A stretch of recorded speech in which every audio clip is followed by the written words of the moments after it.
se në heshtje njeriu dëgjon zërin e Zotit, njeriu në heshtje transformohet, njeriu në heshtje gjen veten edhe largohet kësaj zhurmës së madhe që ka sjell globalizmi gjithçkaje. Dhe heshtja nuk është vetëm një praktik e meditimit dhe mentorëve sot, por është një praktik e shumë besimeve, e gjithmonë kërkesës për të shkuar tek zëri së vërtetës, për të kuptuar se si heshtja na ndihmon përmes meditimit, për të kaluar qoftë dhimbjen, për të kaluar ato situata të vështira të cilat na rikthejnë edhe një herë tek se çfarë është jeta, diskutimin për të kuptuar se si ne mbërrim te kjo gjë që duket kaq e thjeshtë, por në të vërtetë është shumë komplekse, e bëjmë me Sheikh Husseinin mentor. Është shumë kënaqësi që jemi së bashku. Mirë se vjen. Mirë se vjen në këtë studio. Faleminderit që gjete kohë të na bashkove në studio. Faleminderit për ftesën edhe kënaqësi tek ju, sapo kuptova se terminologjinë që përdornit pak më parë, ju punoni me veten e juaj, meditoni, kështu që jam në vendin e duhur. Përpiqemi shumë, faleminderit shumë. E vlerësojmë vërtet shumë. Shikoj duket kaq shumë e thjeshtë kur themi do rrim të heshtur edhe do dëgjojmë veten, por në kohën e sotshme do ta themi që është jashtëzakonisht e vështirë. Shiko, mendja e njeriut i refuzon gjërat e thjeshta dhe i dedikohet më tepër kompleksitetit, sepse mendon se në kompleksitet do gjejmë madhështinë e gjërave. Në fakt është e kundërta. Madhështinë e gjërave ne do ta gjejmë në thjeshtësinë e tyre. Në thjeshtësi qëndron forca e vërtet. Dhe kjo që ka të bëjë me heshtje në shumë thjesht, hesht, pra mos fol. Dhe këtë nuk e kemi mësuar, ose e kemi marrur si detyrim, kur na ka urdhëruar dikush, edhe kur kemi qenë fëmijë, hesht se kështu apo ashtu. Dhe diku është krijuar ai programi se heshtja është një detyrim dhe ka ngelur vetëm si marrje e së drejtës për të folur, refuzimi e kështu me si urdhër. Si urdhër, por heshtja është magji në vete, se ne kur heshtim, kur mësohemi të heshtim, ne fillojmë të udhëtojmë. Heshtja është një udhëtim, heshtja është lëvizje, nuk është statike. Dhe kur ne heshtim, ndodh një lëvizje, po drejt ku? Cilin është destinacioni? Qetësia. Çfarë gjejmë në qetësinë? Po, shiko, qetësia është, nuk krijohet. Qenia njerëzore, njeriu, nuk mund ta krijojë qetësinë. Por duhet ta gjej. Duhet ta gjej, sepse ajo është. Qetësia është pjesa jonë e natyrshme. Ne jemi qetësia në esencë. Dhe nuk e krijojmë ne atë. Por duhet të përdorim heshtjen, se këtë e kemi më lehtë. E mbyllim gojën dhe heshtim, mbyllim sytë dhe heshtim. Duke qëndruar në heshtje ne lëvizim në drejtim të qetësisë. Dhe dikur bijem në qetësi, ashtu themi ne në shkencën mistike. Ne bijem në qetësi dhe atje kuptojmë se nuk ka mendime, nuk ka frikëra, nuk ka zhgënjime, sepse nuk ekziston mendimi për zhgënjimi, mendimi për frikën. Ati nuk ka edhe vdekje, thoshte Rumi. Ati je i mbrojtur edhe nga vdekja, sepse nuk ekziston mendimi për vdekjen. Ti je totalisht i lirë një me gjithçka. Në qetësi ne jemi gjithçka dhe asgjë në të njëjtën kohë. Në të njëjtën kohë. Të rish pa folur 3 ditë, të rish në heshtje për 7 ditë, me radhë, zero komunikim. Çfarë i bën kjo shpirtit të njeriu? Kjo është dhurata më e madhe dhe më e sinqertë që mund të ja bësh shpirtit. Gjatë 3 ditëve dhe 7 ditëve që tani më e kam bërë mbi 500 shqiptarë nga mbar bota, kanë ardhur nga Amerika, nga shtetet skandinave dhe kanë kaluar këtë përvojë, kam konstatuar edhe vetë se mënyra më e bukur për ta dëgjuar atë se çfarë flet shpirti, zëri në shpirtit, është heshtja. Janë 3 ditë dhe 7 ditë heshtje. Çfarë ndodh në 7 ditë? Cili është udhëtimi që shpirti përjeton? Nga ku nis dhe ku mbyllet? Si rrugtim? Fillimisht ne mësohemi që nëpërmjet frymëmarrjes ta qetësojmë mendjen. Sepse shpirti nuk do flas asnjëherë derisa mendja nuk është e qetë. Kur mendja është e rrëmueshme, shpirti hesht. Ndërsa në momentin kur fillon të qetësohet mendja, atëherë fillon të zgjohet edhe zëri i shpirtit. Dhe vjen një moment që e thoshte edhe Rumi, Xhalaluddin Rumi, një nga mistikët më të mëdhej të ekzistencës që kemi pasur ne, ai thoshte në qetësi do dëgjosh një zë që flet me ty pa përdor fjalë. Ky është zëri i shpirtit. sepse fjalët që përdor shpirti nuk janë analoge të identike me fjalët që përdor mendja. Dhe ti madje edhe nuk do kesh kapacitet, mundësi që ta përshkruash si flet shpirti, por ti do jesh totalisht i vetëdijshëm se ka fol shpirti me ty. Po ditën e 7 çfarë ndodh? Se të parën e kuptua, po të 7. Ditën e 7 ndodh se që të kuptosh se ti nuk je më ai që ishe. Je një njeri i ri me një energji, një transformim total ku vetëdijsohesh për vlerat e vetbesimit, vetëvlerësimit. Ajo që ndodh dhe kjo magjike del në sipërfaqe dashuria për veten. Fillon ta duash veten, duke i rrëzuar ato bariera që janë imponuar që je i pamjaftueshëm, nuk je i mirë sa duhet, nuk je ki, nuk je ajo. Ti thua, jam shumë në rregull kështu siç jam, dhe ka ndodhur shpesh që pjesëmarrësit ta përqafojnë veten, edhe thjesht trinë me veten. Ta duan veten. Duken si fëmijë, kështu si engjëj të vegjël.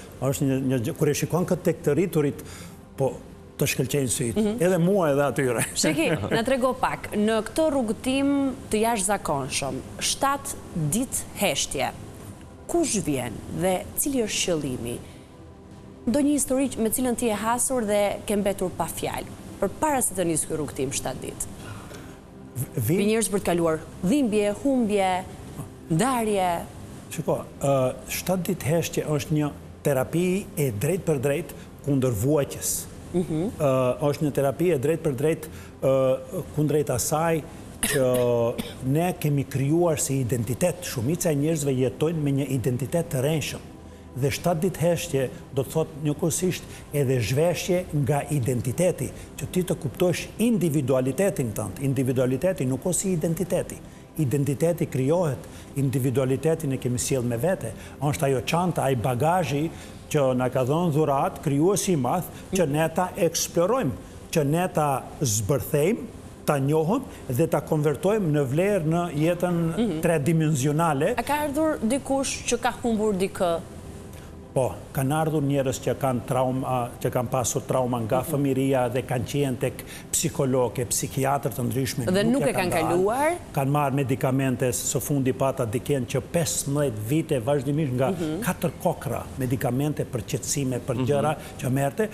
Njerëz të tillë vinë, pastaj vinë njerëz edhe nga biznesi, nga showbizi, sepse A vinë njerëz për famë që duan të arrijnë suksesin me patjetër përmes jo vetëm meditimit prej 7 ditësh, por edhe meditimit në vetvete. Jo, ma pak vinë njerëz për famë, më shumë vinë njerëz të cilët kanë arritur famë, kanë arritur sukses, po nuk janë të lumtur, e ndjejnë atë bëshllikun, thotë, po shiko, po i arrita këto gjëra që doja ti kisha dikur, shtëpi, biznes, familje, para, luks, kret. Dhe janë të pa lumtur?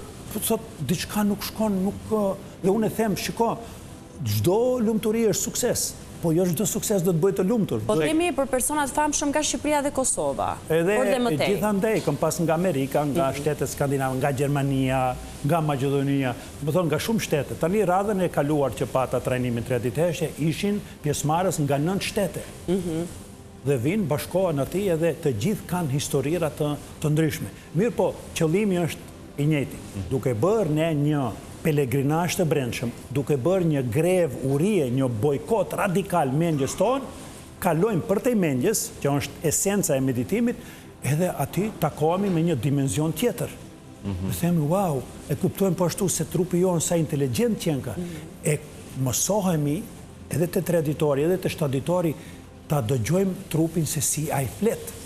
Dhe është shumë e rëndësishme ne ta dëgjojmë trupin, sepse nëse nuk e dëgjojmë trupin tonë. Shumica janë mësuar që mos e dëgjojnë, të dëgjojnë botën, një ditë trupi do ndaloj të flet me ty. Edhe pastaj të del jashtë kontrollit dhe ndodhin gjërat të cilët ne i dim se çfarë ndodhin. Neve na shtohen sëmundjet psikosomatike nga viti në vit. Ne nuk kemi reduktim të sëmundjeve. Në botën fizike, kemi vetëm shtim të këtyre të fundit. Shtim të tyre kemi. Sheki, sepse pak më herët the, përmes meditimit dëshirat mund t'i sjellim në jetë në këtë dimension, në versionin tridimensional, pra vërtet në materje. Dhe duke parë atë çfarë proklamohet her pas here nga mentor apo pseu mentor në rrjetet sociale, ka disa këshilla, se si të bësh e zëm i pasur përmes meditimit. A mundesh vërtet vësh pasuri duke medituar? Shiko, ti mund të aksesosh burimin tënd, atë brendësin tënde se çfarë meriton ti. Ne në jetë nuk marrëm çfarë dëshirojmë, po çfarë meritojmë. Dhe dikur në një moment të caktuar ti e kupton se ti meriton gjithçka. Edhe nuk ka nevojë që ne të vrapojmë në ala ligji i tërheqjes që promovohet shumë. Ne nuk tërheqim asgjë, po ne lejojmë që gjërat të vinë tek neve. E di pse ne nuk tërheqim? Sepse mangësia nuk ekziston në ekzistencë, në univers. Universi është i barabartë me bollokun. Kur jeti në bollok, ne jemi në brendit të mungon ka diçka. Po, se çfarë të tërheqish, po të gjitha gjërat janë aty. Madje kjo me tërheqjen, me manifestimin me këto gjërat, është edhe e dëmshme. Pse? Sepse ti mësohesh të kultivosh vetëdijen e mangësisë, të jetosh në dimenzionin e mangësisë, gjithmonë të mungon ti diçka. Dhe kur ti vibron në atë energji se ti të mungon diçka... Sikur e tërheq mungesën ta kesh po aty. Bravo, ti e konfirmon dhe universi thot, okej, ekziston efekti i Mateusit, ose ashtu e quajnë këto shkencës së motivimit, ose në Bibël thuhet kështu, është marrë nga Bibla. Ai i cili ka, do t'i jepet edhe më shumë.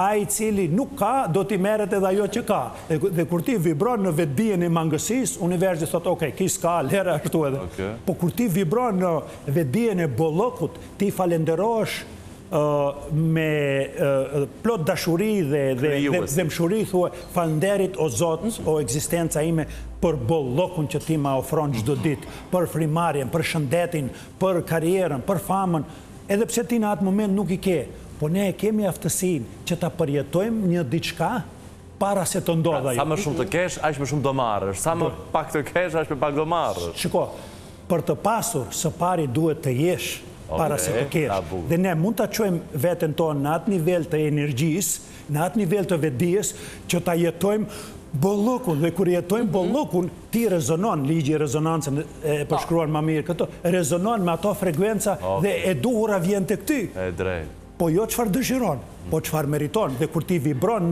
në frekuencën e bollokut, ndihesh plot, atëherë plotësia vjen tek ti. Nuk ka nevojë ti të varposh pas asgjë. Ne nuk kemi ardhur për të vrapuar.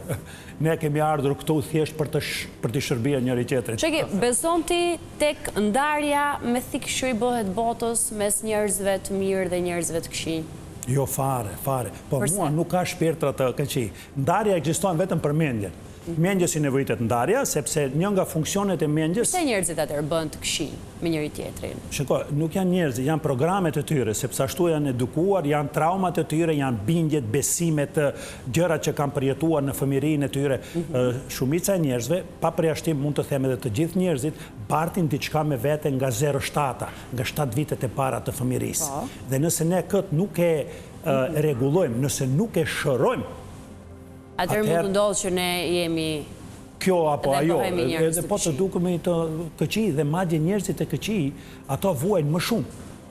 Që i quajmë ne të këqij, se për mua nuk ka njerëz të këqij, ka vetëm programe që funksionojnë dhe nuk funksionojnë. Pra, ai programimi që ndodh 0 deri në 7 vjeç është shumë i rëndësishëm se si ne do pasyrohemi më pas në botë, me sjellje të mira dhe të këqija. Po, nëse të kanë thënë moshën 7 vjeçare, ti ndoshta ke harruar, nuk luan rol a ke harruar ajo. Në ekzistencë nuk ekziston haresa. Për subkonsciencën nuk ekziston haresa. Pra gjithçka është e rrënjosur. Po, gjithçka është e rrënjosur. Edhe të ka thonë, për shembull, prindi ka thonë, di çfarë, në familjen tonë nuk ka, se këtë kam përjetuar vetë, familjen tonë nuk ka pasur milionera, nuk ka pasur njerëz të famshëm. Mos pretendo të bëhesh. Kemi punuar fushën e gjë, edhe shiko të gjesh një punë, do martohesh një ditë, do krijosh një familje dhe se si paraardhës i do jesh dhe ti. Kjo ka qenë mendësia apo jo? Edhe ti pastaj ti mund të të jepen oportunitete të ndryshme në shkollën e jetës dhe ti thosh, jo, po kjo është për tjetrin. Për mua kjo nuk është se unë kështu jam mësuar. Bravo, ti nuk e kupton, ti thjesht nga brenda je i bllokuar se kjo nuk është e për ty. Ti nuk je i mjaftueshëm për këtë. Të suksesshëm janë të tjerët, se të famshëm janë të tjerët, ne jemi kjo. Jo, nuk, dhe kjo duhet të shërohet. Kur prindi thotë që nuk jem mjaftueshëm, nuk mund ta bësh këtë gjë, kjo nuk është për ty, 0 deri në 7 vjeç, gjithçka që i thotë një fëmijë që duket si e pafajshme në plan të parë, mund të dëshmojë gjithë zgjedhjet që do bëjmë në jetë. Nëse nuk shërënjoset. Nëse nuk shërënjoset, nëse nuk shërohet, heshtja të qonë të këto programet, se heshtja në vete, të 3 ditë heshtje dhe 7 ditë heshtje, edhe trajnimi të pathjeshëm që kam tani më datën 22 nëntor këtu në Tiranë, të qonë tek rënja. Ti nuk merresh më me degët. Se ne që punë që bëjmë shumica e njerëzve është merren me degët. U thaj degët da presëm degën, shikojmë degën tjetër. Jo. Nëse një degë thahet, nëse ne kemi sfida në jetë dhe nuk gjejmë zgjidhjen, ne duhet shkojmë te rënjët. Nëse rënja shërohet, degët dhe jenë të shëndosha dhe japën fruta të mira. Nëse degët nuk japën fruta të mira, ne nuk jemi të sukseshëm, vuajmë çdo ditë, përjetojmë dhimbje, zhgënjime, fajsojmë njerëzit, familjen, partinë, shtetin, por nuk janë ato fajtorë. Shkojmë ne te rënjët, nga vjen kjo. Rënjët duhet të shërohen. Meditimi, heshtja, është punë drejt për drejt me rënjët. Sheki, kemi një shkputje të mendjes nga shpirti dhe shpirti nga mendja. Flas në Shqipërinë e sotme. Ato nuk kanë qenë të shkëputur asnjëherë. Mendja, trupi dhe shpirti gjithmonë janë të lidhura. Çfarë po ndodh me shqiptarët? Pse shohim shqiptarët të demoralizuar, të zhgënjyer, të mërzitur, ndoshta pak depresiv, shumë të stresuar dhe në fund të ditës pa lumtur?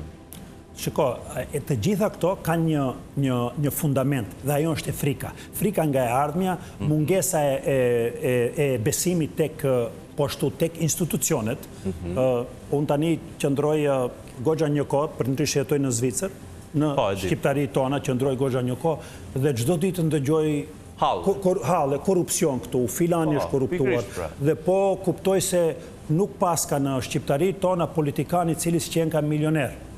E thonë, po, vjen habit më duket për të habitur. Mandaj njerëzit largohen nga këtu, nuk shikojnë perspektivë këtu, janë krijuar imazhe të gabuara të njerëzve të suksesshëm. Po ti suksesshëm mund të jesh vetëm nëse nuk je i sinqert, se me sinqeritet, mu më kanë thënë vetë kështu, thotë, këtu, Shqipëri, Kosovë, Maqedoni, me sinqeritet, sa mbuk sinqeriteti këtu, sa mbuk kjo.